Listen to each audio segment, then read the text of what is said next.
Most accurate forecast with Thomas Geboy. Weather rates certified 11 years in a row. Good afternoon, Utah. Happy first day of spring. Mother Nature, even though it is spring, has other ideas. We have a series of winter storms lined up that are going to move through as we go throughout the next several days, only going to add more snow to the equation up in our mountains. And in our mountains, we have seen some healthy snow, especially up at Sundance. So the 10-year average of the last 10 years, 185 inches. So far this season, they're at 404. So with the snow that we saw yesterday and during the overnight hours, that pushed Sundance over that 400-inch threshold. But what's even just as impressive as that snow number is the snow water equivalent. If you were to melt down all that snow, how much water would you be left over with? 41.2 inches, which is a record when it comes to snow water equivalent at Sundance. So there's a lot of water stored up in that mountain, but there's a lot of fresh snow to enjoy, and there's a lot of fresh snow no matter which resort you head to across the Beehive State. Here's the view from Snowbird at their snow stake, where there were around 9 inches of snow since yesterday, but they actually had to bury out, or they had to dig out their snow stake because it was buried since all the snow that we have seen so far this season.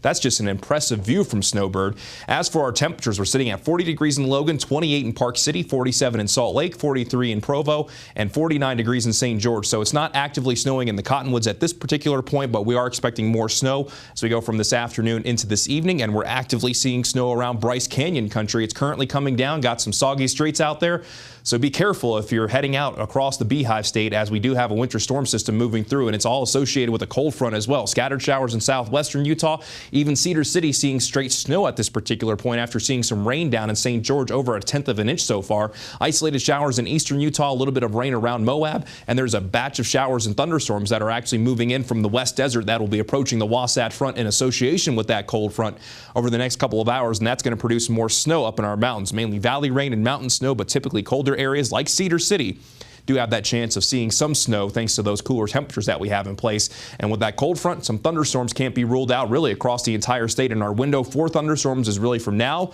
through the early stretches of this evening before that cold front begins to move away. And we're expecting more healthy snow for our mountains. And by the time these warnings come to an end, which will expire by late tonight, we could see anywhere from 1 to 2 feet for the northern mountains, 10 to 20 for the central mountains and the southern mountains. Meanwhile, the LaSalle and Abajos and the western Uintas could pick up between 8 to 16 inches. Snow levels anywhere between 6,000 and 8,000 feet, and strong winds are also expected. But as quickly as those winter storm warnings expire, they're going to be replaced by winter storm watches that will begin tomorrow and will continue through Wednesday, because we have another storm system on this particular storm system's heels where we could pick up another 1 to 2 feet for the northern mountains, 16 to 28 for the southern mountains, 10 to 20 for the central mountains, 6 to 12 inches even for the Wasatch Back, which will also be included in this winter storm watch. And strong winds are also expected within these watches as well. And we even could see more accumulations along the I-15 corridor, especially between Nephi and Cedar City. So we're not done by any stretch of the imagination when it comes to winter weather across the Beehive State. Now let's go ahead and time things out for you and begin the Futurecast 1 o'clock this afternoon. And you can see a pretty good chance no matter where you are. Again, mainly valley rain and mountain snow holding on to a pretty good chance into the early stretches of this evening. But I'm thinking by this evening into tonight, most of the wet weather moves into eastern Utah away from northern Utah as we continue to hold on to the chance for isolated shower activity down south, even through tonight. Things might calm down a little bit by the overnight hours, but that next storm system will start to work its way in by around daybreak tomorrow. And you can even see by 6 o'clock in the morning along and south of the I-70 corridor, good coverage of showers. And those showers will continue to spread northward as we go throughout the day tomorrow as a warm front lifts north.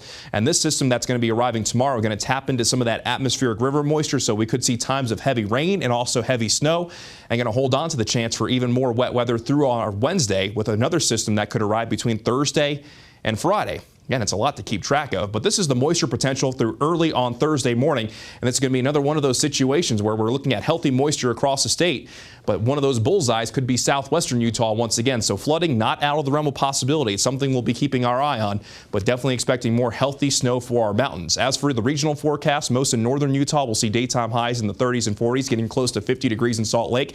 In Vernal, a daytime high of 33, so those typically colder valleys, again, could see some snow. A daytime high of 45 in Cedar City. Looks like we already hit that, as we're already seeing times of snow. 59 in St. George, and a daytime high of 52 in Bluff. And along with the chance for wet weather today, there's going to be that thunderstorm potential on this first day of spring. So I guess that'll make it kind of feel like spring as we go through today.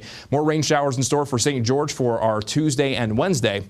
And the chance for wet weather won't run quite as high, by the end of the work week into early next week. However, we'll be looking at least a slight chance through Saturday. Then along the Wasatch Front, rain showers for today. That best chance from now through the early stretch of this evening. Rain late for our Tuesday, since it's going to take a little bit longer for it to reach northern Utah. Then rain and snow showers possible on Wednesday and Thursday. And even though it's spring, temperatures are actually trending downward. We might only be in the upper 30s on Saturday.